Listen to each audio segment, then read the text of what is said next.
Hey everyone, it's Ben Hardy here, and in today's going to be reviewing the Chevy Silverado 1500 RST with the Duramax. I think this is one of the best new trucks on the market. Before we get in this video, I want to give a huge shout out and thank you to the Jerry Signer Chevy here in Salt Lake for giving me some time with this truck. I'll include a link to their website in the description down below so you can check out what they have currently. Also include a link to my car buying guide. Let's get into it.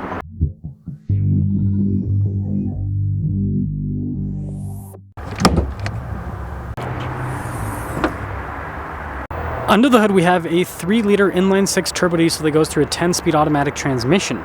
Fuel economy is 22 around town and then 26 on the highway with power outputs, being 305 horsepower and then 495 pound-feet of torque. Before I move forward with this review, I do want to mention if you want to see more videos just like this, then I recommend you subscribe because I post content every single day. So taking a look at the hood, you guys can see how it's raised towards the center. I think that's pretty cool looking. You got the blacked out Duramax badge there on the side, then you also have a Z71 badge as well, also blacked out. Pretty cool with the turn signal indicator there. Fun little animation. Blacked out grille, but then there's also a lot of body painted elements. We also have fog lights there at the bottom and recovery points. Now on the side here, our turn wheel setup is 265 by 65 by 18 on the front and over in the rear. And you can see with the wheels, silver with the coloration. We've got these nice all-terrain tires because Z71, right? Blacked out mirror cap, and then taking a few steps back, you can see the side profile of this particular truck. And then you guys can see we've got Rancho shocks with this. We also have leaf springs as well. And then this leads us to the key fob. We have our lock and unlock function. Remote start, we got the drop down for the tailgate and the Chevy bow tie. And bada bing, bada boom. Nice protection here, also with the bed as well.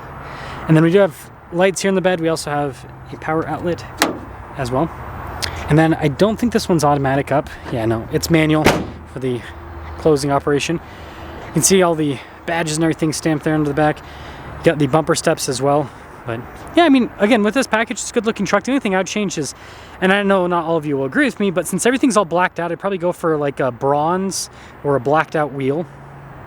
And this leads us inside. So we've got nice soft touch trim all over here. You can see the wood trim that goes across and all the stitching and everything down below. And then here are the seats. Pretty cool looking. You can see the storage there behind. Nice trim all down the center. And then popping in is pretty easy with the grab handle. Legroom back here is good. We also have a little storage pocket. We have some cup holders here for the rear, USB ports. We've got some vents on top of that. And then headroom back here, it's good.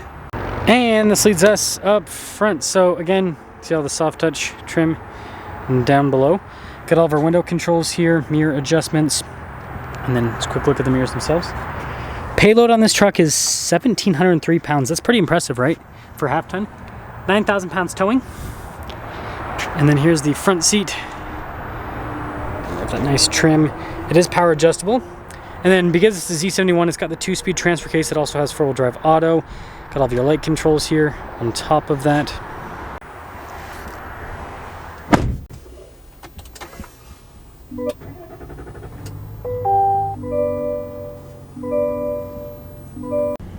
Now taking a look at the steering wheel, you guys can see soft touch all around. Got radio controls there on the back of the steering wheel as well as paddle shifters for the 10-speed.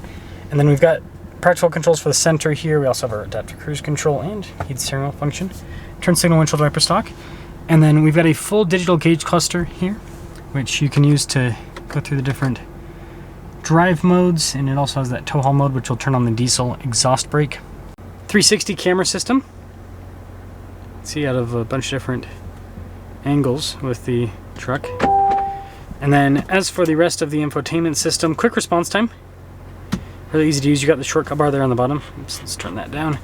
And then physical controls here, important stuff, lane departure, that's for your parking sensors, auto stop start, tailgate drop down, hazard lights, stability control, hail descent control, and then roll down all the windows at once. We also have trailer brake controls integrated, dual zone climate with heated and ventilated, or sorry, not ventilated, just heated seats, 2-stage heated seats, so you can do the whole seat or just part of the seat depending on what you're looking for. Some USB ports there, and then we've got the double glove box set up here. I like the trim on the outside, I think that's nice, and same thing on the dash as well. Shifter here for the 10-speed, got some cup holders, and then wireless phone charging pad and some outlets here in the center console. Got more nice trim here on the top, and this does come with a power sliding rear window. No sunroof. So So here's a quick look at the window sticker, 2025 Silverado RST. Base MSRP is 54, total MSRP in this one is 64,555. Let's see how it performs.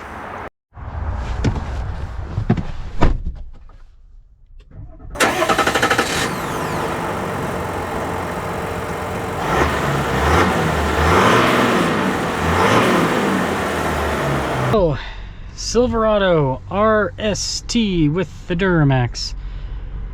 This is a cool package. This is a cool package. Now, I've said this in other GM reviews, and I'll say it in this one. The only downside about this truck is the fact that Chevy does not offer the max trailering package with the Z71. I think that's a huge, huge oversight by GM, right? And I'm sure there's some reason why they don't offer it, right? Because of how the axle ratio will affect the transfer case and this and that, yada, yada, yada. I get it.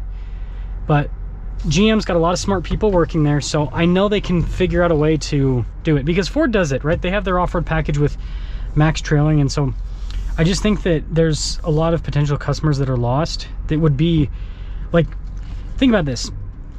If GM offered a diesel truck that has off-road capability and can tow 13,000 pounds, which is diesel with the max trailing package, can tow 13,000 pounds, so many people would be lining up to buy it. So many people.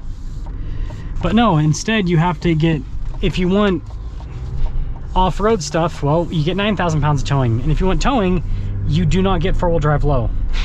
It's frustrating. But anyways, this truck drives really well. It's smooth. The diesel makes really cool sounds. Get this kind of like whistle. And inline six engines are just beautiful. They're very smooth with how they deliver power, especially in inline six diesel, because this has tons of low end torque. And so it's just a really, really nice setup if you're looking to be smooth and torquey. That's exactly what this truck is. And that's why I've also said that I think GM should sell this powertrain to other manufacturers. Maybe the other manufacturers have their heads up there, you know what, so they won't take it, but I think they should. Because, you know, BMW does that, where they, obviously they build their own cars, but then they also sell their powertrains to other manufacturers to use in their cars. And I'm sure that makes BMW a boatload of money, so that's another thing. Yeah, this is nice. This person's going just fast enough that I'll have to wait for them before I turn. Safety first, folks. But yeah, it's really nice with how this performs, and the ride quality is good too. I think they've done a good job all around with this. I was not expecting that. It's like a middle-aged dude, but he's dressed like a teenager. Welcome to the 2020s, folks. Yeah, really good torque. I'd own one of these trucks if, I don't know, if it was just an SUV instead. That's the other thing. GM has an untapped market. They could build a Wrangler competitor with this diesel, and my goodness, sell so many of them. So it's interesting, you know, the things that automakers do that they don't do, rather, that they could do. So in summary, I think the RST is a great midline package. It's got all the features you need, nothing that you don't.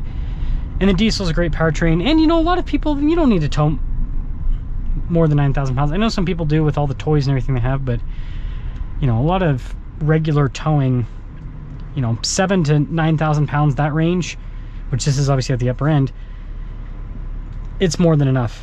It allows you to tow what you need to. I mean, when we moved, for example, I used our Grenadier to tow, and it wasn't the fastest because it only has 282 horsepower, but it towed just fine. 6,000 pound trailer.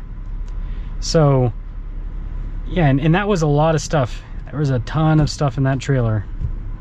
So I know that it's, I don't know, the practicality that most people need, it's more than enough. And I'll get you guys one last acceleration here, and we'll sum things up. Man, I have never had this light be this busy before. We're gonna gun it. We got diesel power, we can do it. Such a beautiful engine. Sell this to other manufacturers, GM, and build us a Bronco Wrangler competitor with this engine. Get it done.